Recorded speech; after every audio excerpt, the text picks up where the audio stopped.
Welcome viewers, Dr. JWA, youth theologist since 1994. This is part of a series I've called The Letter They Didn't Want Sent.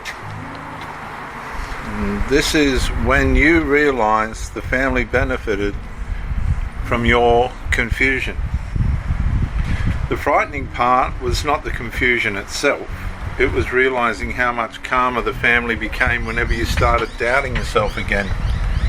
And that was when something started collapsing permanently inside you. Not during the arguments, after them. After the explanations, after the emotional rehearsals, after the strange calm that already returned and always returned.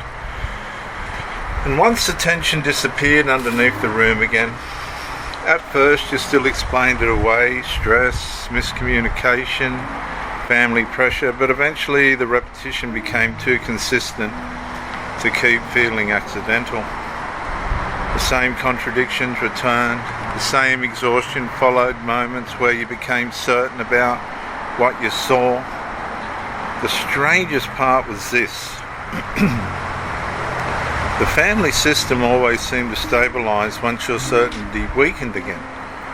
The room softens, someone changed the subject, and someone suddenly become warmer again, and someone laughed too quickly. And the emotional pressure lifted, not when truth became clearer, when confusion returned.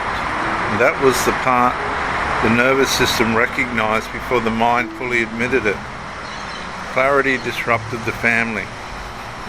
Self-doubt restored emotional normality. And eventually the body started adapting before language caught up.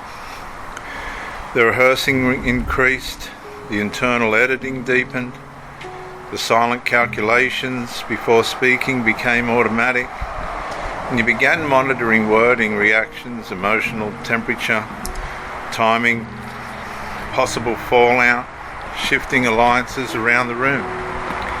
And ordinary family gatherings become psychologically exhausting. The ceiling fan suddenly sounded louder than the conversation again. Someone looked down when the contradiction briefly surfaced, and someone became calmer the moment you started reacting and retracting yourself again. And eventually another possibility started forming underneath everything else. What if the confusion was never damaging the family system? What if it was preserving it?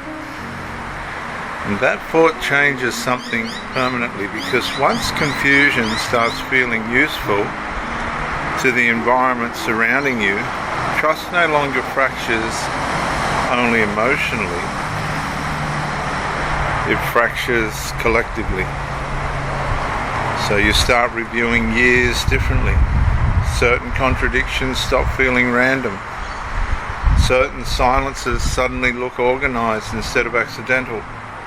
Not perfectly organised, just repeatedly protective in the same direction.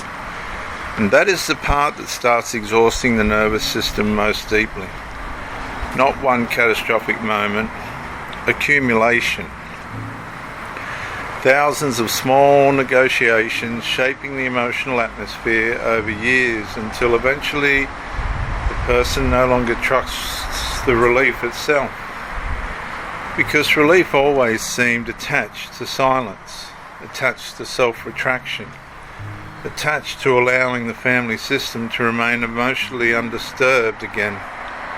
And that's why the letter eventually becomes unavailable. Not because confrontation becomes desirable, because eventually the internal recording becomes too consistent to keep suppressing honesty without psychologically disappearing underneath the family structure itself. And so the letter stops feeling like conflict. It starts feeling like preservation. A final place reality can remain intact before the atmosphere surrounding the family rewrites it again.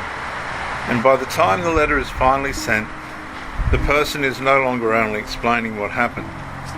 They are trying to recover the part of themselves the family required them to keep doubting, so everybody else could remain comfortable. I'm Dr. JWA, theologist. Like, subscribe, comment to educate me, share the video to help somebody else, and I'll see you in the next episode.